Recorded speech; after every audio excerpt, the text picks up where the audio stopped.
The hospital room was silent except for the hum of machines. Dr. Sarah Bennett stood at the foot of the bed, staring at the photograph on the nightstand, a young man, maybe 25, laughing on a beach somewhere warm. Her hand trembled slightly as she picked it up. The millionaire in the bed watched her with cold, calculating eyes, his legs motionless beneath the crisp white sheets. She set the photo down carefully, met his gaze, and said 5 words that shouldn't have meant anything to a stranger. Mom kept that same picture. His right foot twitched, then his left. For the first time in 28 years, Richard Caldwell's legs moved without conscious command. And in that moment, he knew exactly who she was. 2 days earlier, the story had begun differently. Richard Caldwell's name carried weight in every room he entered. At 53, he'd built a commercial real estate empire worth over $800 million, controlled development projects across 6 states, and maintained a reputation for ruthless efficiency. He also hadn't walked without assistance in 28 years. The paralysis had appeared gradually, starting as weakness in his left leg the summer of 1997, progressing until both legs refused to bear his weight. Dozens of specialists, hundreds of tests, experimental treatments in 3 countries. Nothing revealed a physical cause. The diagnosis eventually settled on idiopathic progressive paralysis, which was medical language for "we have no idea."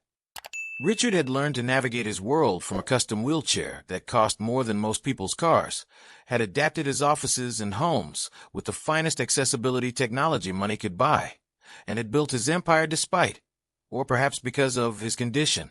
But Richard Caldwell didn't accept limitations.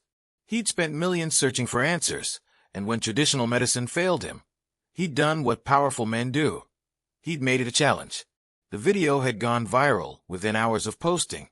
Richard, positioned in his executive office, with floor-to-ceiling windows, framing the Seattle skyline, addressed the camera with the same confidence he brought to boardroom negotiations. "I'm offering $1 million to any doctor who can get me walking again. Not physical therapy. Not incremental improvement. I want to stand up and walk across a room under my own power. You have 1 chance. 1 examination. 1 treatment attempt. Prove it works, and the money's yours immediately." He'd smiled, the kind of smile that didn't reach his eyes. 28 years of failure says you can't. Prove me wrong. The video had been his wife Victoria's idea. She positioned it as a PR move, a way to generate buzz for their new medical research foundation. But Richard suspected she had other motives. Victoria always did. They'd been married for 12 years, and he'd learned to read the calculations behind her perfect smile. She managed his public image, his charitable foundation, and significant portions of his business empire with the same cool efficiency. She stood beside him in the video, her hand on his shoulder, the picture of supportive devotion. What the video didn't show was the conversation they had afterward. "You're sure about the amount?" Victoria had asked, pouring herself wine in their penthouse kitchen. $1 million is significant. "No one's going to claim it," Richard had replied, wheeling himself to the window. "It's been 28 years. If there was an answer, we'd have found it." "Then why make the offer?" "Because it reminds people that Richard Caldwell doesn't give up. It's a story. Stories build brands." He'd watched the city lights below, his reflection ghost-like in the glass. Besides, watching desperate doctors fail publicly will be entertaining. Victoria had studied him over a wine glass, her expression unreadable. What if someone actually succeeds? They won't. But Victoria had still made a phone call that night, after Richard was asleep. To a private investigator she kept on retainer for sensitive matters. "I need you to monitor something," she'd said quietly. "Flag anyone who applies with a background that connects to Seattle, summer of 1997. Specifically, anyone connected to the name Jennifer Morrison." The investigator had asked no questions. Victoria paid too well for questions. The applications had flooded in, hundreds in the first week. Chiropractors, acupuncturists, faith healers, physicians with experimental protocols, even a hypnotist who claimed he could unlock the body's potential through subconscious reprogramming. Richard's assistant, James, had the unenviable job of screening them. Most were obvious charlatans or desperate professionals, hoping for a miracle payday. A few had legitimate credentials, but nothing Richard hadn't already tried. Then, 3 weeks after the video posted, an application arrived that made Victoria's private investigator earn his fee. Dr. Sarah Bennett, licensed physician, graduated from University of Washington Medical School, currently running a family practice in Port Angeles, a small town 2 hours northwest of Seattle. Age 28. Specialty: integrated medicine with focus on psychosomatic conditions. The application was professionally written, her credentials solid but unremarkable. Nothing about it should have triggered alarm, except for 3 details the investigator flagged. She'd been born in Seattle in July 1997. Her mother's name, listed on her medical school application years ago, was Jennifer Morrison, and she'd requested the appointment be scheduled for August 15th, exactly 28 years to the day after Jennifer Morrison had last seen Richard Caldwell. Victoria read the report twice, then made another call. I need complete background. Education, finances, relationships, social media history, everything. And I need to know if she's made contact with anyone in Richard's circle. Should I recommend Mr. Caldwell reject the application? The investigator asked. Victoria was quiet for a long moment, thinking through scenarios. If she blocked this too obviously, Richard might ask questions. If the girl, because that's what she was, really just a girl, made her attempt and failed like all the others, the problem resolved itself. And if by some chance she knew something, revealed something, Victoria needed to be there to control the damage. No, Victoria said finally. Accept it. Schedule her for next week. But I want surveillance on her starting now. Who she calls, where she goes, everything. Understood. Victoria deleted the call log and poured herself another glass of wine. Richard's past had stayed buried for 28 years. It would stay buried a little longer.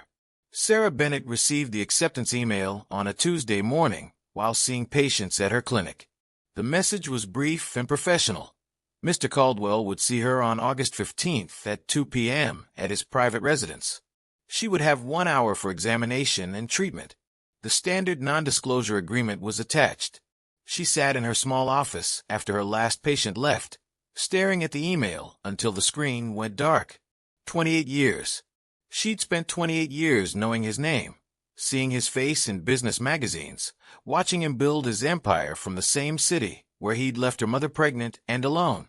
Her mother, who'd worked 2 jobs to put food on their table, who'd never spoken his name with bitterness, but with a sadness Sarah had never fully understood until she was old enough to ask the right questions.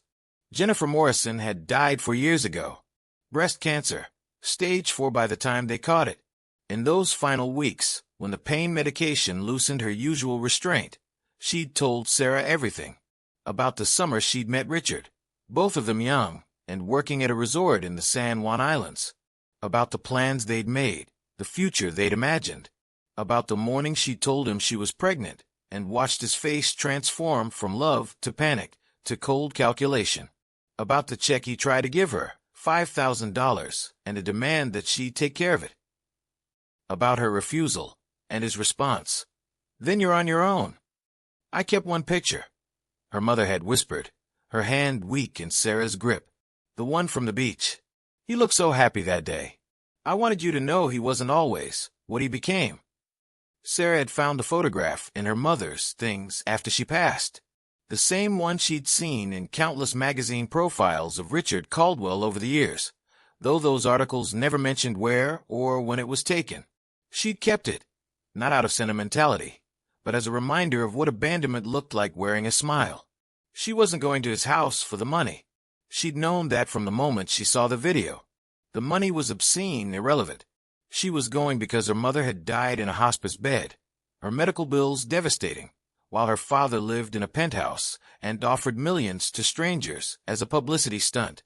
She was going because she'd spent 8 years in medical school learning to heal, and she'd spent 28 years carrying a wound only truth could touch. And she was going because she'd figured something out. Sarah had her mother's medical records. She had her own birth certificate, listing father as unknown. She had the photograph. She had her mother's journals, where she'd written about Richard's nightmares in those early weeks together. Dreams where he couldn't run, couldn't escape something chasing him. She had her own medical training and 4 years of specialization in psychosomatic conditions, where the mind's trauma manifests as physical symptoms the body believes are real. Richard Caldwell's paralysis had started the same week he'd abandoned her mother. No physical cause had ever been found. 28 years of guilt, suppressed and denied, locked in his legs like a prison he'd built for himself. She thought she could break that lock. But first, she had to make him remember what he'd buried. The days before the appointment crawled past. Sarah saw her regular patients, maintained her normal routine, but her mind was elsewhere, planning. She knew she'd have one chance, 1 hour. She couldn't walk in and announce who she was. He'd shut down, deny, have her removed. She needed to trigger the memory indirectly, let his subconscious make the connection before his conscious mind could build defenses. She pulled her mother's journals again, reading entries from that summer, looking for details, phrases, moments, something specific enough to be undeniable, but subtle enough to slip past his rational guard. One entry, dated July 4th, 1997. Richard sang to me tonight. He said he can't sing, but he tried anyway. Landslide by Fleetwood Mac. He said it reminded him of his mother, who used to play it when he was young. He cried a little. I've never seen him so open.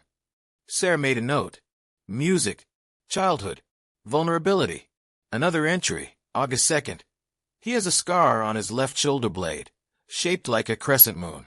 He said he got it falling off a dock when he was 7, trying to catch a crab.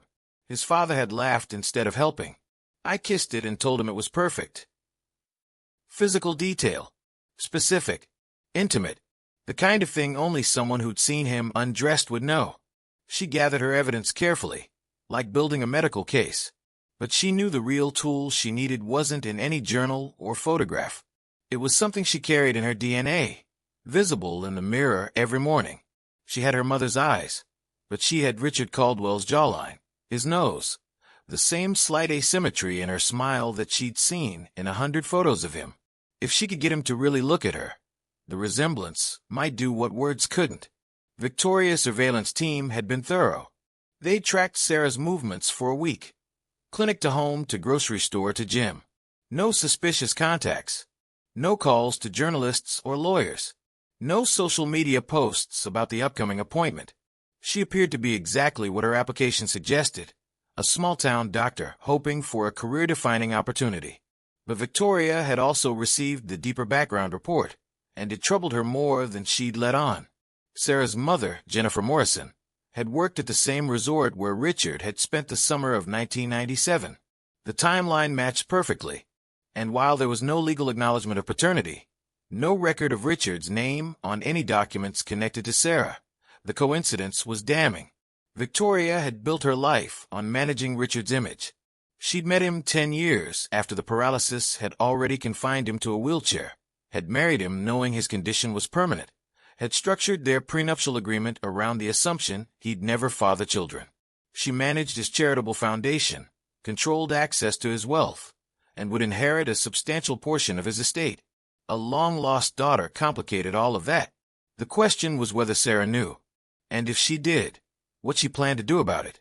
Victoria made a decision. On the morning of August 15th, she called the head of Richard's security team. Dr. Bennett's appointment is this afternoon. I want you personally present during the examination. If at any point she says or does anything that seems designed to upset or manipulate Mr. Caldwell emotionally, you end the session immediately.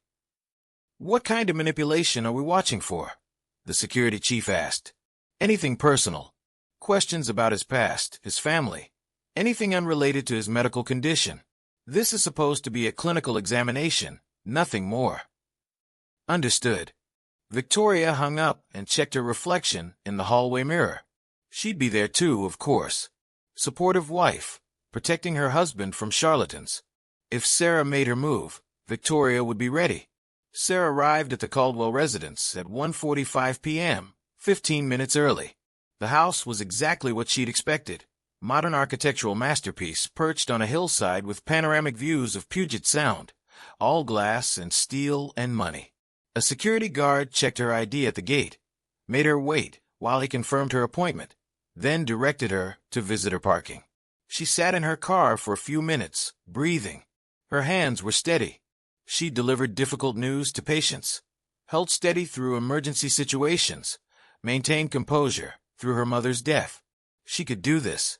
But this was different. This was walking into the house of a man who'd denied her existence before she'd even existed. This was looking into the eyes of the father who'd chosen money and reputation over her mother's life, over her life.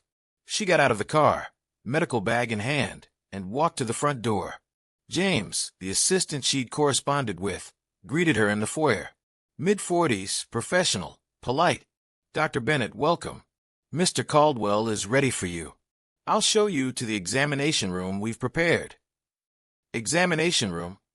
Sarah had expected his bedroom, or maybe an office. Mr. Caldwell prefers to keep medical matters separate from his personal spaces. "We've set up a room on the first floor with the equipment you requested." She'd requested basic diagnostic tools, stethoscope, reflex hammer, blood pressure cuff. The room James led her to had all of that plus more. Examination table, full vital signs monitor, even a portable ultrasound machine. Money could buy anything, apparently. Even the illusion of control over a condition that had no physical cause. "Mr. Caldwell will join you shortly," James said. "His wife and head of security will be present during the examination, per standard protocol." Sarah nodded, keeping her expression neutral. She'd expected observers. It didn't change her plan. She used the wait time to arrange her materials, to center herself. She set her mother's photograph face down in her medical bag, where she could reach it when needed. She rehearsed her opening, the questions she'd ask, the moment she'd chosen for revelation. The door opened. A woman entered first, Victoria Caldwell, younger than Sarah had expected, maybe early 40s, elegant in the way money and maintenance created. She smiled professionally, extended her hand. "Dr. Bennett, I'm Victoria Caldwell. Thank you for coming." Sarah shook her hand, noting the assessment in Victoria's eyes. The security chief followed, positioning himself near the door. Then Richard entered, his wheelchair silent on the expensive flooring. Sarah had seen hundreds of photos, watched interviews, studied his face in preparation. But nothing prepared her for the reality of standing in the same room with him, for seeing her own features reflected in his face, for the way her heart lurched despite every rational reason she had to hate him. He looked older than his photos, or maybe just tired. His hair was silver now, carefully styled. His suit probably cost more than her car.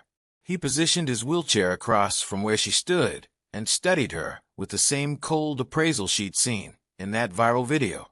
"Dr. Bennett," he said. His voice was exactly as she remembered from countless recordings. "You have 1 hour. The clock started when you walked through the door." Sarah felt Victoria's eyes on her, watching for reactions. She kept her face professional, her voice steady. "I appreciate the opportunity, Mr. Caldwell. Before we begin the physical examination, I'd like to ask you some questions about your medical history. I've been examined by the best doctors in the world. My medical history is documented extensively. James can provide you with complete records." "I'm sure he can, but I'm interested in aspects that might not be in your official medical records. Specifically, I want to talk about when your symptoms first appeared." Something flickered in his expression. Annoyance, maybe. "I've answered those questions 1,000 times. Humor me. It's my hour."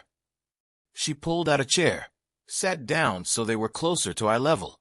"The paralysis started in summer of 1997, late July or early August." "August." His jaw tightened slightly. "August 12th, to be specific. I woke up with weakness in my left leg. Within 2 weeks, I needed a cane. Within a month, a wheelchair. And before that day, you were completely healthy? No injuries, no trauma, no unusual stress." "I was 25 years old and in perfect health." "But was your life stressful? Your career, your relationships, were you under any unusual pressure that summer?" Victoria stepped forward. "Dr. Bennett, I'm not sure how questions about Mr. Caldwell's personal life 28 years ago are relevant to his current condition." Sarah kept her eyes on Richard. Psychosomatic conditions, where psychological trauma manifests as physical symptoms, often have a triggering event. The body stores trauma. Sometimes it stores it for years before the symptoms appear. Sometimes the symptoms appear immediately, as if the body is physically refusing to move forward from a particular moment in time. Richard's expression didn't change, but Sarah saw his right hand grip the wheelchair arm slightly tighter. I don't have a psychosomatic condition. I have a neurological disorder that no one has been able to identify. Every test has been negative. Every scan normal. No nerve damage, no spinal issues, no muscular degeneration. Your legs are physically perfect. They just won't move. She leaned forward slightly. What if they won't move because part of you doesn't want them to? That's ridiculous. Is it? You're a brilliant man, Mr. Caldwell. You've built an empire from a wheelchair. You've turned your limitation into part of your brand, your identity. What would change if you could suddenly walk again? What would you have to confront that you've been avoiding for 28 years? The room was silent except for the quiet hum of the monitoring equipment. Victoria moved closer to Richard's chair, her hand settling on his shoulder in a gesture that looked protective but felt territorial. The security chief shifted his weight, ready to intervene. Richard's voice was ice. You have 45 minutes left, Dr. Bennett. If you're going to attempt treatment, I suggest you start. If you're here to practice amateur psychology, you can leave now. Sarah stood, walked to the examination table, retrieved her reflex hammer. Fine. Let's do the physical examination. I'll need you to transfer to the table. He maneuvered his wheelchair alongside the table, lifted himself with practiced ease. His upper body strength was impressive, compensation for years of immobility. Sarah noted the way he moved, the way his legs simply didn't. Not limp or damaged, just absent from his conscious control, like they belonged to someone else. She performed the standard neurological examination, the same tests dozens of doctors had done before. Reflexes normal, sensation intact, muscle tone preserved, everything perfectly functional except the crucial piece, the brain's willingness to send a command to move. Tell me about your childhood, Sarah said, while testing his reflexes. The hammer tapped his knee. His leg jerked in automatic response. Were you close to your parents? Why does that matter? Because I'm trying to understand you, not just your body. She moved to the other leg, repeated the test. Same automatic response. Were you close to your mother? A pause, barely perceptible. Yes. She died when I was 17. I'm sorry. What was she like? Dr. Bennett, Victoria began. She was kind. Richard interrupted, his voice softer than before. She played piano. Fleetwood Mac, mostly. Old songs from the 70s. Sarah felt her pulse quicken. Landslide. His eyes met hers, searching. How did you know that? It's a popular song. Lucky guess. She set down the reflex hammer, picked up the stethoscope. I'm going to listen to your heart and lungs. This might be cold. She placed the stethoscope on his chest, listening to the steady rhythm of his heart. Strong, healthy. No physical reason for his condition. But she was close enough now to see details the photos never showed. The small scar on his neck from childhood chickenpox. The way his left earlobe was slightly larger than his right. The precise shade of brown in his eyes that she saw every time she looked in a mirror. Your heart sounds good, she said, stepping back. No abnormalities. Did you expect any? No, because there's nothing physically wrong with you, Mr. Caldwell. Your body works perfectly. It's your mind that's paralyzed. Victoria's voice was sharp now. That's enough. Dr. Bennett, this examination is over. You've made no attempt at actual treatment, just inappropriate questions and unfounded psychological speculation. What happened in August of 1997? Sarah asked, ignoring Victoria. What happened that was so traumatic your body decided it would rather never walk again than move forward from that moment? Richard's face had gone pale. I don't know what you're talking about. Yes, you do. Something happened. Something you've spent 28 years trying to forget. And your body won't let you forget it. No matter how successful you become, no matter how much money you make, your legs remember what you won't let yourself think about. This is absurd. Get out. Sarah reached into her medical bag, pulled out the photograph. Her hand was steady as she held it up, the image of young Richard laughing on the beach facing him. "Do you remember this picture?" The color drained completely from his face. Victoria stepped forward, tried to take the photo, but Sarah pulled it back. "Where did you get that?" Richard's voice was barely a whisper. "Someone who loved you kept it. Someone you left behind." Sarah's voice remained calm, clinical, even as her heart pounded. "August 1997. You were working at a resort in the San Juan Islands. You met someone. You made promises. And then you ran." "I don't." "Jennifer Morrison." The name hung in the air like a physical thing. Richard's breathing had changed, faster, shallow. The heart monitor he was still connected to showed his pulse climbing. Victoria's face had transformed from professional concern to something harder, more calculating. "Security, remove her," Victoria said sharply. But the security chief was watching Richard, who had raised one hand in a gesture to wait. "How do you know that name?" Richard asked. Sarah set the photograph down on the examination table, where he could see it clearly. "She kept this picture for 28 years. She told me about you. About that summer. About the day she told you she was pregnant." "Oh, God." The words came out like they'd been punched from his chest. "About the check you tried to give her. About how you told her to take care of it. About how you walked away when she refused." Richard's hands were shaking now, gripping the edge of the examination table. "Is she? Where is she? Jennifer, is she?" "She died 4 years ago. Breast cancer. The medical bills destroyed everything she'd built. She died in a hospice bed, asking me to forgive you." Sarah's voice finally cracked slightly on the last word, the only betrayal of the emotion roiling beneath her professional facade. "And I don't think I can." The silence stretched. Victoria's face had gone carefully blank, but Sarah could see the calculations behind her eyes. The security chief had moved closer, but seemed uncertain whether to intervene. Richard was staring at Sarah now, really looking at her for the first time. She watched the recognition dawn in his eyes, the way his gaze tracked the features they shared, the jawline, the nose, the asymmetric smile she wasn't giving him now. "You're—" He couldn't finish the sentence. "Sarah.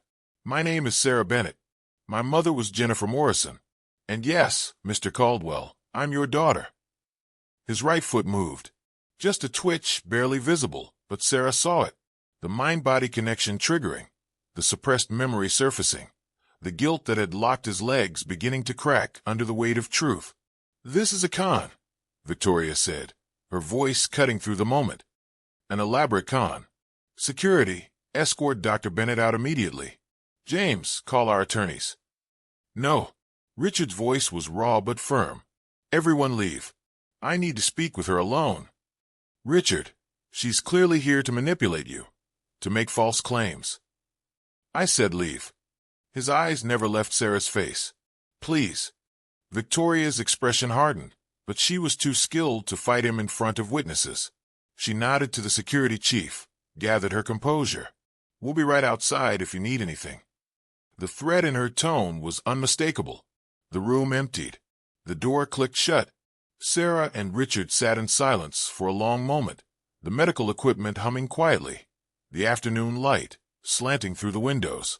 "I thought about her," Richard finally said. "Jennifer. Over the years. I thought about her more than I wanted to admit. I told myself she'd moved on, found someone better, had a good life.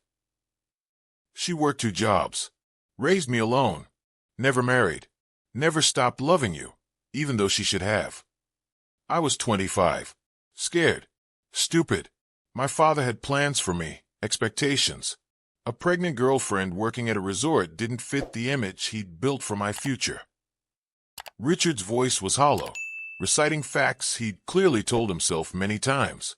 "I told myself I was being practical, that I was giving her an out, a chance to start fresh without being tied to someone from a different world." "You gave yourself an out," Sarah said quietly, "and she paid the price. We both did." "I know." His hands were still shaking. "I've known, on some level, for 28 years. The day after I left her, the day after I came back to Seattle and told my father I'd handled it, I woke up and my leg wouldn't work right. I told myself it was stress. Then it got worse, and worse, and no doctor could explain it, because there was nothing physically wrong. There was just this. Guilt, Sarah said. Your body manifesting what your mind wouldn't let you feel. You literally can't move forward from that moment because you never dealt with what you did. Can you really fix this? He gestured at his motionless legs. Or was that just a way to get through my door? Sarah stood, walked to the window, looked out at the expensive view. I think I can. The condition is psychosomatic. The trigger is suppressed trauma and guilt. If you can genuinely confront what you did, acknowledge it, feel it instead of burying it, the physical block should release. Should. There are no guarantees. But the fact that your foot moved when you realized who I was, that's a good sign. Your subconscious is already responding to the truth. Richard was quiet for a long moment. You hate me. Yes. You should. I deserve it. He drew a breath. What do you want? The money? More. I can. I don't want your money. Sarah turned to face him. I wanted you to see what you did, to know that your choice had consequences, that I exist, that my mother existed, that we mattered even though you decided we didn't. You matter. God, Sarah, you matter. If I could go back. You can't. None of us can. She moved back to the examination table, picked up the photograph of young Richard. But maybe you can stop running from it. Maybe you can finally let yourself feel what happened instead of locking it in your legs. How? Tell me about her. About that summer. All of it. The good parts, the promises you made, the moment you decided to leave. Don't hide from any of it. Richard's face worked, emotions he'd suppressed for decades trying to surface. I don't know if I can. Then you'll spend the rest of your life in that chair. Your choice. It was brutal, but it was also true. Sarah had studied enough psychosomatic cases to know that the patient had to want to heal, had to be willing to face what they'd buried. She could facilitate, but she couldn't force it. Richard closed his eyes, and when he spoke, his voice was broken. I loved her. That's what made it so unforgivable. It wasn't just some summer fling. I actually loved Jennifer. And there it was, the crack in the dam. Sarah sat down, pulled out her phone, opened the voice recorder app. Tell me everything, from the beginning, and I'm going to record it, not for evidence or blackmail, but because you need to hear yourself say these things. You need to stop hiding from your own story.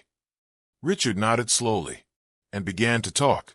He talked for 40 minutes, about meeting Jennifer at the resort, about how her laugh had made him feel lighter than he'd felt in years under his father's controlling expectations, about late-night conversations on the beach, about plans they'd made for a future that seemed possible in that bubble of summer freedom, about the morning she'd told him she was pregnant, and the panic that had seized him, not because he didn't love her, but because he couldn't figure out how to reconcile loving her with the life his father had planned for him, about the phone call to his father, and his father's cold response. Handle it. Buy her off. If she won't take the money, cut all contact. You have a future, son. Don't throw it away on a mistake. About the check he'd written, the conversation where he tried to convince Jennifer it was the right choice, her tears and her refusal, about his own cowardice in accepting that refusal as permission to walk away instead of fighting for her, about returning to Seattle, starting his career, trying to bury the memory of Jennifer's face as he'd left, about the nightmares that had started immediately, dreams where he was trying to run to her but his legs wouldn't move, dreams where she was calling for him and he was paralyzed, unable to respond, about waking up that first morning with real weakness in his leg and telling himself it was nothing, about the progression of symptoms that no doctor could explain, about eventually accepting the wheelchair as his reality, never making the connection, or never letting himself make the connection between his paralysis and his buried guilt. I built an empire from this chair, he said finally, his voice raw from talking. I told myself it proved I was strong, that I'd overcome adversity. But the truth is, I was hiding. The wheelchair was my excuse to never deal with what I'd done. As long as I was disabled, as long as I was the victim of a mysterious medical condition, I didn't have to be the villain in my own story. Sarah had listened without interrupting, watching his face, watching the way his body responded as he spoke. His legs had moved several times during the confession. Small movements, involuntary, but movements nonetheless. The mind-body connection was re-establishing itself as he stopped suppressing the truth. "Stand up," Sarah said quietly. Richard looked at her, fear in his eyes. "I can't." "You can. Your legs work. They always have. You just have to let yourself move forward." "Sarah, I haven't stood in 28 years. "Yes, you have. You've stood every day. You've been standing still in August 1997, refusing to take a single step forward from the moment you left my mother. But she's gone now. You can't go back to her. You can't fix what you did. The only direction left is forward." Richard's hands gripped the edge of the examination table. His breathing was rapid, panicked. "I'm not asking you to walk," Sarah said. "I'm asking you to try. Just put your feet on the floor and put weight on them. That's all. One step forward from where you've been frozen for 28 years. What if I fall? Then you fall. And then you get back up, like the rest of us have to do." He stared at his legs like they belonged to a stranger. Then, slowly, he shifted his weight forward in the wheelchair. His feet, which had been resting on the footplates, moved to the floor. Sarah could see the trembling, the fear, the decades of learned helplessness, fighting against the possibility of change. "My mother forgave you," Sarah said softly. "In those final weeks, when the pain medication made her honest, she told me she'd forgiven you years ago. She said holding on to anger would have poisoned her life more than you already had. She said she hoped you'd found happiness, even if it wasn't with her." Tears were running down Richard's face now, silent, years of suppressed grief finally surfacing. "I don't forgive you," Sarah continued. "Not yet. Maybe not ever. But I can give you the same chance you gave my mother all those years ago. I can let you choose what happens next. You can stay in that chair, stay frozen in your guilt, stay the victim of your own choices. Or you can stand up and start facing what you did." Richard's legs were shaking violently now, but they were responding to his commands. Slowly, using the examination table for support, he began to shift his weight onto his feet. "I can feel them," he whispered, wonder and terror mixing in his voice. "I can feel my legs." "That's because you're letting yourself feel everything else too. The guilt, the grief, the loss. It's all connected." His knees almost buckled, but he held on. His entire body was shaking with effort, not physical effort, though there was that too after years of atrophy, but the emotional effort of breaking through decades of psychological barriers. And then he was standing, unsteady, supported by the table, tears streaming down his face, but standing. "Oh God," he said. "Oh God, I'm standing." Sarah felt her own tears then, though she wasn't sure if they were for his healing or for the mother who hadn't lived to see this moment. Maybe both. The door burst open. Victoria stood there, her face a mask of shock and something else, calculation already working behind her eyes as she processed what this moment would mean for her carefully constructed life. "Richard." Her voice was uncertain, stripped of its usual polish. He turned to look at her, still gripping the table, still standing. "Victoria, I need to tell you something. I need to tell you about Jennifer Morrison and what I did in 1997. "Richard, you're standing. You're actually. We should call the press, call the doctors. This is a miracle." "No press. Not yet. I need." He looked at Sarah, his daughter, the living consequence of his buried past. "I need to start telling the truth. All of it." But Victoria was already thinking ahead, already shaping the narrative. "Of course, darling. Whatever you need. Dr. Bennett, this is extraordinary. The $1 million will be transferred to your account immediately. I'll have James handle the paperwork." "I told you," Sarah said, her voice steady. "I don't want the money." Victoria blinked, confused. "Then what do you want?" Sarah looked at Richard, still standing on trembling legs, still crying silent tears of grief and release, and 28 years of buried pain finally surfacing. "I want him to do better," Sarah said simply. "To be better. To stop hiding." She picked up her medical bag, tucked the photograph of young Richard back inside. "You can sit back down now, Mr. Caldwell. Your legs need to rebuild strength gradually. but you know the exercises. You know what you need to do. Wait, Richard said, his voice urgent. Please don't leave. I have so many questions. About Jennifer, about you, about your life. Please. Sarah paused at the door. I'll come back. In a few days, when you've had time to process this. And when I do, you're going to tell me everything about my mother that you remember. Every conversation, every moment, everything.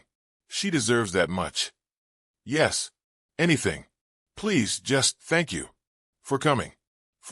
I didn't do this for you, Sarah said quietly. I did it for her. So her death wouldn't be the end of her story. So she'd at least have this. Proof that her life mattered. That I mattered. That what you did had consequences you couldn't ignore forever. She walked out, leaving Richard standing in the examination room, his wife staring at him with barely concealed shock, and the security chief looking like he'd just witnessed something his training manual hadn't prepared him for. Sarah made it to her car before the shaking started.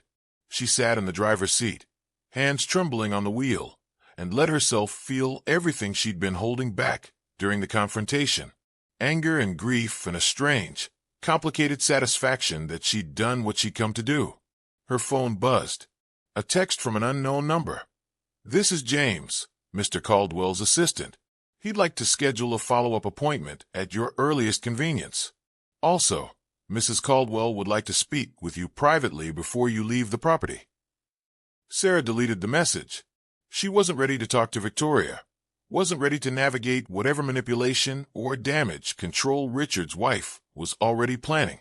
She just wanted to go home, to sit in the small house she'd shared with her mother, to look at the photos and journals and tell Jennifer's memory that she'd kept her promise. But as she started the car, her phone rang. Not a text this time, an actual call from the same unknown number. Against her better judgment, she answered. Hello, Dr. Bennett. Victoria's voice, crisp and controlled. I'm calling from my personal line. I think we should talk before you go.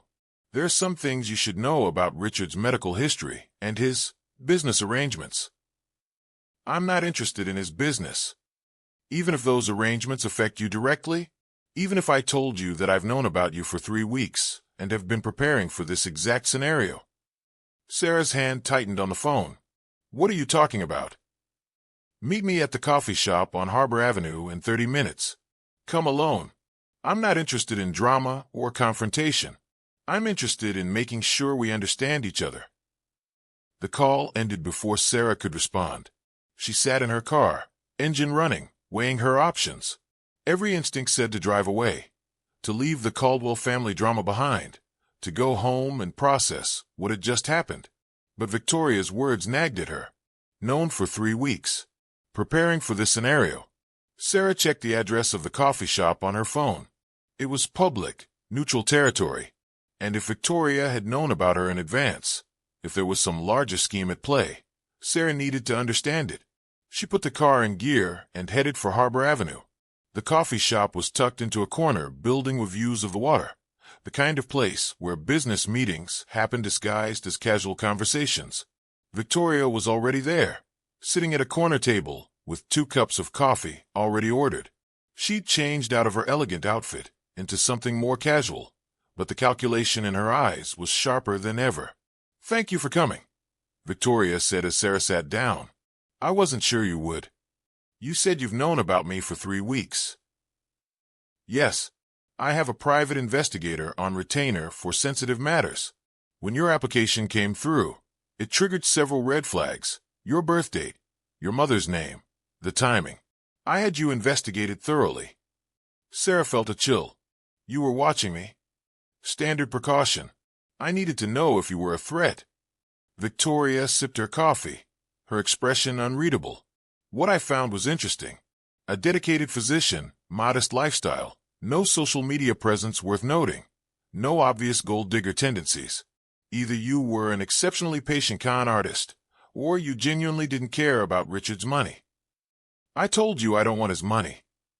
Yes, and I'm beginning to believe you, which creates a fascinating problem. Victoria set down her cup. You see, Dr. Bennett, Sarah, I've built my entire life around managing Richard's image and estate. Our prenuptial agreement is structured around the assumption that he would never father children, that I would be his primary heir beyond his charitable foundations. Your existence changes that calculus significantly. I'm not here to contest his will or claim inheritance. Perhaps not, but you've just performed what will be seen as a miracle cure. The media will eat this story alive once it breaks. Richard Caldwell, paralyzed for 28 years, suddenly walking because of a small-town doctor. The human interest angle writes itself. And when people start digging into who you are, into your connection to Richard, Sarah understood where this was going. The story about my mother comes out, about how he abandoned her, about me. Exactly. Richard's reputation, carefully cultivated over decades, gets reframed overnight. He's no longer the inspiring billionaire who overcame disability. He's the man who abandoned his pregnant girlfriend and spent 28 years literally paralyzed by guilt. It's a compelling narrative, but it's not the one I've spent 12 years building. So you want me to stay quiet? Victoria leaned forward. I want to make a deal. You clearly came here for closure, not money. You got your moment with Richard. You healed him, proved whatever point you needed to prove about your mother Matring. Now I'm offering you a clean exit. No media, no legal battles, no messy public revelations. Richard can tell people he worked with a skilled physician who helped him with a breakthrough psychosomatic treatment. We don't mention your personal connection. You get your privacy. We get to control the narrative. And in exchange, I'll set up a trust fund in your name. Not as payment. I know you'll refuse that. But as what it actually is, child support that should have been provided 28 years ago. $5 million, managed by independent trustees, dispersed however you choose. Medical research, charitable work, your clinic, whatever. The money isn't a bribe. It's what Richard should have done from the beginning. Sarah stared at her. You really think I take a payoff to hide the truth? I think you're a doctor who could do tremendous good with resources. I think you watched your mother struggle financially while her daughter's father lived in luxury. I think you know that public revenge won't bring her back or heal what happened. But money could help other families in situations like yours. It could fund the kind of medical care your mother deserved. It was a good pitch. Sarah could see why Victoria had been successful managing Richard's empire. She knew exactly which buttons to push. What about Richard? Sarah asked. Does he know you're making this offer? Richard is currently experiencing a cascade of emotions and revelations that will take weeks to process. He thinks he's going to build a relationship with you, make up for lost time, play the devoted father. I need you to understand something, Sarah. That won't happen. Not really. Richard is good at grand gestures, but terrible at follow-through. He'll mean every promise he makes you today. In 6 months, you'll be lucky if he returns your calls.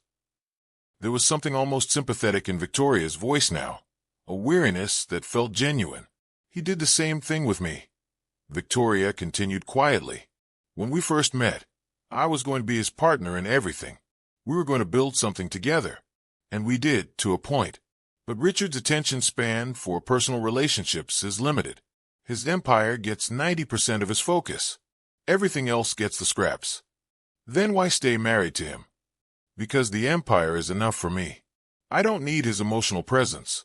I need the resources, the platform, the ability to shape policy and fund initiatives that matter. I've accomplished more as Victoria Caldwell than I ever could have as Victoria Harrison. That's a fair trade for me. Victoria paused, studying Sarah's face. But it wouldn't be a fair trade for you. You're not built that way. You actually want a father, want some kind of genuine connection. And Richard will disappoint you. Maybe not immediately, but inevitably. So I'm offering you an alternative. Walk away now with resources that honor what your mother should have received, without setting yourself up for the slow heartbreak of Richard's well-intentioned neglect. Sarah sat back, processing. Part of her wanted to dismiss this as manipulation, as Victoria protecting her own interests. But another part recognized truth in what she was hearing. She'd watched Richard in that examination room, seen the genuine emotion, the real breakthrough. But she'd also seen the calculation return to his eyes near the end, the businessman already thinking about how to frame this story, how to use it. I need to think about this, Sarah said. Of course. Take a week. But Sarah, understand, once Richard starts trying to publicly acknowledge you, once the media starts digging, you lose control of this story. It becomes a circus. Your mother's memory gets dissected by tabloids. Your practice gets overwhelmed by attention seekers wanting the doctor who healed a billionaire. Everything changes. Victoria slid a business card across the table. My private number. When you're ready to talk, call me. If you decide you want the messy public route instead, I can't stop you. But I can make sure it's messier than you're imagining. It wasn't quite a threat, but it was close. Sarah took the card, stood up. I came here because my mother deserved to have her story matter. She deserved to not just disappear from his memory like she was nothing. And now she doesn't. He'll never forget her again. You've already accomplished that. The question is whether you want to build something going forward, or whether you want to burn everything down. Both are valid choices. Just make sure you choose for the right reasons. Sarah left the coffee shop with more questions than answers. She drove home on autopilot, her mind churning through scenarios, possibilities, consequences. The small house she'd inherited from her mother felt especially empty when she walked in. She made tea, sat at the kitchen table where she and her mother had shared countless meals, and pulled out the journals again. One entry, dated September 1997, a month after Richard had left. I'm not going to tell him about the baby. Not now, maybe not ever. He made his choice. But I promise you, little one, I'll make sure you know you're wanted. I'll make sure you know you're not the mistake he thought you were. I'll make sure you matter. Sarah traced her mother's handwriting with one finger, tears blurring her vision. Her phone buzzed. A text from Richard's number. Sarah, I need to see you again. Tomorrow if possible. There's so much I want to tell you about your mother, about us. Please give me a chance to start making this right. Another text, seconds later. Also, my attorneys are drawing up documents to officially acknowledge paternity and update my estate accordingly. You're my daughter. That needs to be legally recognized. Sarah stared at the messages. Part of her wanted exactly this. Acknowledgement, legitimacy. The father finally stepping up 28 years too late. But Victoria's words echoed in her mind. He'll disappoint you. Maybe not immediately, but inevitably. She opened her laptop, started researching. Richard Caldwell's history of relationships, business dealings, charitable commitments. The pattern was clear once she looked for it. Grand announcements, initial passion, then slow drift to neglect as the next project captured his attention. Foundations he'd started with fanfare that were now barely operational. Partnerships he'd announced that had quietly dissolved. She thought about her mother, who'd been one of those abandoned projects, who'd raised a daughter alone while Richard built his empire and moved on to new priorities. Could Sarah trust that this time would be different? Or was Victoria right that she was setting herself up for heartbreak? Her phone rang. Richard again. She answered. Hello. Sarah, I've been sitting here thinking about everything since you left. About your mother, about you, about what I threw away. I want to do this right. I want to be your father, if you'll let me. His voice sounded genuine, earnest. The same voice that had probably sounded genuine and earnest when he'd made promises to her mother all those years ago. Mr. Caldwell. Richard, please. Richard, I need you to understand something. I didn't come to your house today to gain a father. I came to make sure my mother's life and death meant something. To make sure you couldn't forget what you did. I know. And you succeeded. I'll never forget. But that doesn't mean we can't build something from here. I have resources, connections. I can help you expand your practice, fund your research, make up for the financial struggles you and Jennifer faced. That's exactly what I'm afraid of, Sarah interrupted. You trying to buy your way out of guilt, throwing money at the problem like it's just another business deal you can optimize. Silence on the line. I'm not trying to. Richard started. Yes, you are. It's what you do. Grand gestures, big promises, then on to the next thing. Victoria told me about your pattern. I looked into it myself. I watched my mother hope for 28 years that maybe you'd changed. Maybe you'd reach out. Maybe you'd care. She died still hoping. I'm not going to spend my life hoping to. Sarah, please. I know I have a history of getting distracted, of losing focus on personal commitments. But this is different. You're my daughter. That changes everything. Does it? Or does it just feel that way right now because the emotion is fresh and the guilt is overwhelming? What happens in 6 months when you're absorbed in your next development deal? What happens when having an adult daughter becomes complicated instead of novel? More silence. Sarah could hear him breathing, could almost hear him trying to formulate a response that would convince her. I don't have a good answer for that, he finally said, except to say that I want to try. And maybe I will fail you the way I failed Jennifer. But doesn't everyone deserve a chance to be better than their worst moment? It was a fair question. Sarah thought about her medical practice, about the patients she'd worked with who were trying to overcome their own failures and traumas. She believed in second chances, in healing, in the possibility of change. But this was different. This was personal. I need time, she said. Time to figure out what I want from this, if anything. Time to process everything that happened today. Time to decide if I can trust that you're serious. How much time? I don't know. Weeks. Maybe months. Maybe longer. She could hear the disappointment in his voice when he responded. Okay, I understand. But Sarah, while you're taking that time, please consider something. Your mother forgave me. You said so yourself. If she could find it in her heart to forgive after everything I put her through, maybe you can too. Eventually. My mother forgave you because holding on to anger was poisoning her life. But she also died without ever seeing you face any consequences for what you did, without seeing you admit the truth, feel the guilt, understand the impact. I gave her that today. I gave her the knowledge that you finally felt what you did. And maybe that's enough. Maybe that's all the relationship we need. It's not enough for me, Richard said quietly. But I'll wait, as long as you need.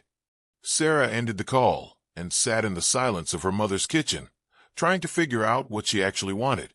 The next few days were surreal. News of Richard Caldwell walking for the first time in 28 years broke on social media within 48 hours. The initial reports were vague. Billionaire makes miraculous recovery after experimental treatment, but the speculation was intense. Sarah's name stayed out of the press, though she received 3 calls from journalists who'd somehow tracked down her clinic number. She referred them all to the Caldwell Estate's PR team and said nothing else. Victoria called once, asking if Sarah had made a decision about their arrangement. Sarah said she was still thinking. Victoria said the offer remained open, but wouldn't last forever.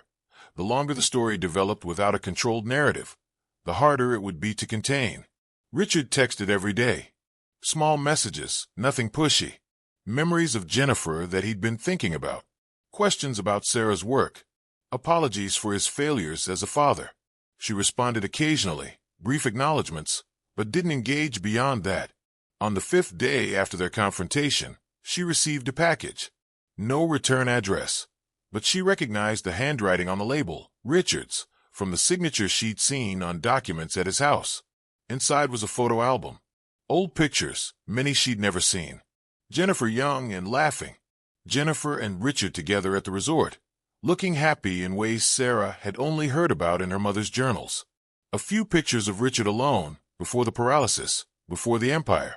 Just a young man, who looked almost hopeful. There was a note tucked into the front cover. Sarah, I found these in storage. Photos I kept but never looked at because they hurt too much. I've spent 28 years avoiding this pain, letting my body carry it for me. You were right about that. I don't know if you'll ever want a relationship with me. I don't know if I deserve one. But I wanted you to have these pictures of your mother when she was young and full of dreams. Before I hurt her. Before life got so hard. She was extraordinary. And so are you. Whatever you decide about me, please know that I see you now. I see what I missed. I see what I threw away. And I'm sorry. I'm so sorry. Richard. Sarah sat on her couch, looking through the photos, crying quietly. She saw her mother's face, young and unguarded, saw the love in her eyes when she looked at Richard, saw the man her mother had loved before he'd chosen fear over faith. She pulled out her phone, typed a message to Richard. Thank you for the photos. They mean more than you know. I'm not ready to have you in my life as a father. I don't know if I ever will be. But I'm willing to talk. Occasionally. To tell you about Mom. To let you know who she became. She deserves that much. The response came within seconds. That's more than I deserve. Thank you. I'll take whatever you're willing to give. Sarah also made another call, to Victoria. I've thought about your offer, Sarah said when Victoria answered. And I'm going to decline. Not because the money wouldn't be useful. Not because I want to expose everything publicly. But because taking it would feel like another erasure of my mother's story. Like buying silence about what happened. I understand, Victoria said, sounding unsurprised. What will you do instead? I'm going to let Richard tell the truth if he wants to.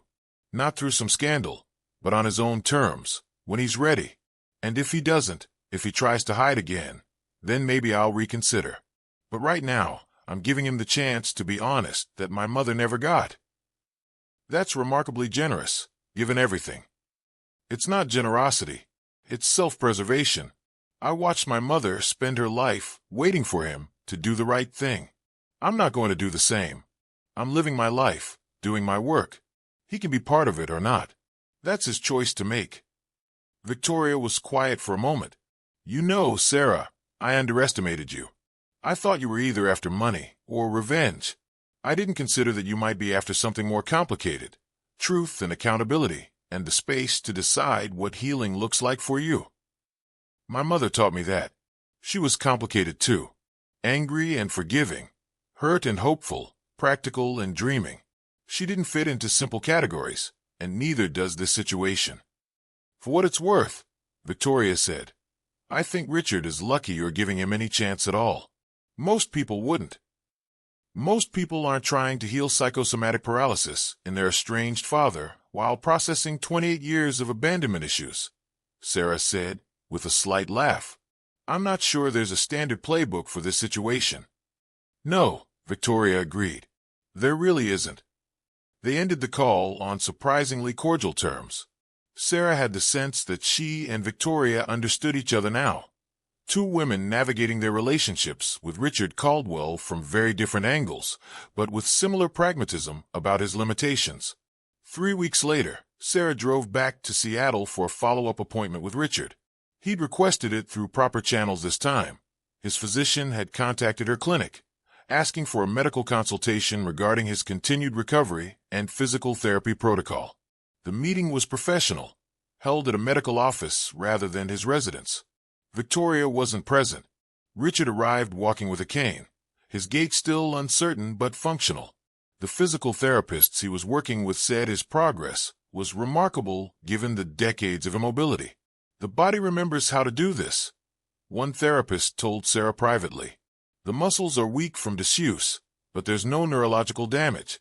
It's like he just turned it back on. Because he had, Sarah knew. The physical recovery was just his body catching up with the psychological breakthrough. After the clinical examination was complete, Richard asked if they could talk privately. Sarah agreed, and they moved to a small consultation room. I've been working with a therapist, Richard said, processing everything. The guilt about Jennifer, about you, about why my body held onto that trauma the way it did. It's been difficult. Healing usually is. Yes. He adjusted his grip on the cane. I wanted you to know that I've decided to go public with the full story. Not some sanitized PR version. The truth. That I abandoned your mother. That you're my daughter. That my paralysis was connected to that guilt. My PR team is horrified. Victoria is managing the fallout. But I need to do this. For Jennifer's memory. For you. For myself. Sarah felt something shift in her chest. Surprise, maybe. Respect. That's going to change how people see you. I know. And I deserve it. I've spent 28 years being admired for overcoming disability while hiding the fact that I created that disability through my own moral failure. It's time people knew who I really am. What about your business? Your foundation? The impact on your reputation could be significant. Probably. But you know what I realized? I built all of that from a wheelchair because I was trying to prove I was still worthy despite being disabled. I was trying to earn redemption without actually facing what I needed redemption for. Maybe it's time I build something while actually being honest about my failures. Sarah studied his face, looking for calculation or manipulation. She found only exhaustion and something that looked like genuine resolve. When are you planning to make this public? Next week. I'm doing an interview with a journalist I trust. Someone who'll tell the story fairly but completely. I wanted you to know first. And I wanted to ask, would you be willing to be part of that interview? To tell your side. Sarah's first instinct was to refuse. To let him handle his own mess. To stay out of the spotlight. To protect her privacy and her practice from the media circus this would create. But then she thought about her mother. About the photo album Richard had sent. About the young woman who'd loved him and been erased from his official history. About the importance of bearing witness. Of making sure the full truth was told. I'll think about it, she said. But Richard, if I do this, I'm going to be honest too. About how it felt growing up without a father. About watching my mother struggle. About coming to your house, not to heal you, but to make you face what you did. The whole truth cuts both ways. I understand. And I want that. I want people to hear your mother's story, from her daughter. I want them to know the real cost of my choices. They sat in silence for a moment, this father and daughter, who were still strangers in so many ways, connected by DNA and trauma and the long shadow of Jennifer Morrison's love. You're walking better, Sarah observed. Physical therapy helps. But honestly, the real progress is mental. Every step I take now, I let myself remember her. I don't push the memories away. I don't turn them into some abstract guilt locked in my legs. I just feel it. The loss. The love. The regret. All of it. That's how healing works. You have to feel the thing you've been avoiding. I'm learning that. He paused. Sarah, I know I don't have the right to ask this, but would you tell me about her? About Jennifer's life after I left? I want to know who she became. And this time, Sarah didn't hesitate. She became a fighter. She worked 2 jobs to put herself through nursing school while raising me. She never complained, never made me feel like I was a burden, even though I know it was hard. She loved music. We danced in the kitchen on Friday nights. She taught me to find joy in small things, because big things were luxuries we couldn't afford. Sarah pulled out her phone, showed him photos. Jennifer at Sarah's medical school graduation, pride radiating from her smile. Jennifer in her nursing scrubs, tired but determined. Jennifer in their small garden, hands in the dirt, growing vegetables because it saved money, but also because she found it peaceful. She dated occasionally, but never seriously. She said she'd already had the love of her life, and it didn't work out, and she'd rather be alone than settle for less. Richard's eyes were wet, his hands trembling as he looked at the photos. I was the love of her life. According to her journals, yes, which made what you did even worse, in case you were wondering. He flinched, but didn't look away. I wondered constantly what I destroyed. Now I know. She forgave you, though. In the end, she said holding on to anger would just give you power over her life from a distance. She wanted to be free. Was she free? Sarah thought about her mother's final years. The cancer, the pain, the financial stress, but also the moments of genuine peace. The Sunday mornings they'd spent reading newspapers and drinking coffee. The pride she'd taken in Sarah's medical career. The quiet contentment she'd found in simple things. Yes, Sarah said, as much as anyone can be. She built a good life despite what you did. She was happy in ways that had nothing to do with you. I'm glad. Richard's voice was thick with emotion. I'm so glad she found happiness, even if I didn't give it to her. They talked for another hour. Sarah told him stories, showed him more photos, gave him a picture of the woman he'd abandoned and the life she'd built from that abandonment. It was painful and beautiful and necessary. When Sarah finally left, she felt lighter than she had in weeks. Not healed. She wasn't sure she'd ever be fully healed from the particular wound of growing up fatherless while her father built an empire blocks away. But she felt like she'd honored her mother's memory in the way that mattered most, by making sure Jennifer Morrison wasn't a footnote in Richard Caldwell's redemption story, but a full person with her own narrative, her own strength, her own worth. The interview aired 2 weeks later. Richard sitting across from a respected journalist, telling the whole truth about 1997, about Jennifer, about his paralysis and what had caused it. Sarah participated via video call, speaking from her clinic, telling her mother's story with the clinical precision of a physician and the deep love of a daughter. The media reaction was explosive. Some people praised Richard's honesty, called it courageous to admit such failure publicly. Others condemned him, said no amount of truth-telling made up for abandoning a pregnant woman. Both responses were valid. What surprised Sarah was the third response. The messages from other people who'd been abandoned, who'd grown up without parents, who'd carried their own wounds and found some solace in seeing their experience reflected in her story. The people who reached out to say thank you for making visible something they'd thought was shamefully private. Her clinic received dozens of calls from patients seeking treatment for psychosomatic conditions, having seen what she'd accomplished with Richard. She had to hire an additional receptionist just to manage the volume. Richard kept his promise to give her space. They emailed occasionally, brief updates.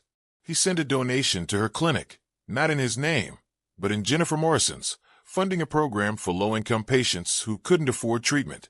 Sarah accepted it because it felt like the right kind of memorial. 6 months after their first meeting, Sarah received an invitation to Richard's house for dinner. Nothing formal, just a chance to talk if she was willing. She almost declined. Then she thought about her mother's last words to her. "Don't carry my anger, baby. It's too heavy. Live lighter than I did." She accepted the invitation. The dinner was awkward and occasionally painful. Victoria was there, cordial but distant, clearly still processing her husband's very public confession and the ways it had complicated her carefully managed life. Richard walked with only a slight limp now, the physical recovery nearly complete even if the emotional healing was ongoing. They talked about Sarah's work, about Richard's therapy, about Jennifer's love of gardening, and how Richard was trying to grow the same vegetables she'd grown, as a kind of living memorial. It wasn't comfortable.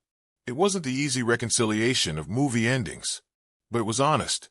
And honesty, Sarah had learned, was the only foundation that actually held weight. As she drove home that night, she thought about the journey from that first moment in Richard's hospital room, when she picked up the photo and said, "Mom kept that same picture."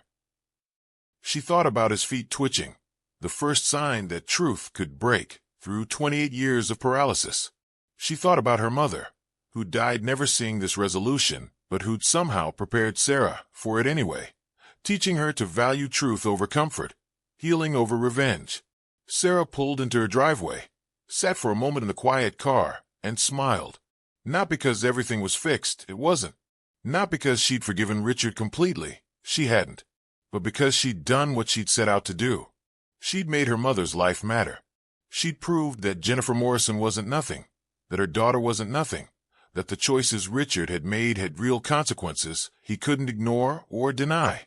And in making him face that truth, she'd freed him from the paralysis it had caused. A strange kind of healing, painful and incomplete, but undeniably real. Her phone buzzed. A text from Richard. "Thank you for coming tonight. It meant more than you know. Taking my first steps felt like a miracle. But being able to walk forward while actually knowing you, that feels like grace." Sarah read the message twice, then typed a response. "Grace is earned through honesty, not given. Keep walking forward. Keep being honest. Maybe someday it'll feel like something we both deserve." She sent the message, got out of her car, and walked into her house, the one her mother had left her, filled with memories and journals and photographs of a complicated life that had ended too soon but had mattered deeply. Sarah had made sure of that, and in doing so, she'd found her own way forward too. Not toward a perfect father-daughter relationship, not toward wealth or revenge or any simple ending, but toward truth, toward healing that acknowledged hurt without being consumed by it, toward a future where she carried her mother's memory with pride instead of shame, where Richard Caldwell's name meant both abandonment and accountability, where her own story could be more than just the daughter he tried to erase.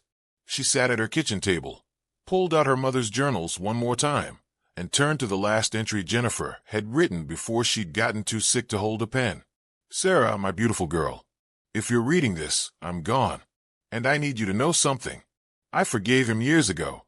Not because what he did was okay.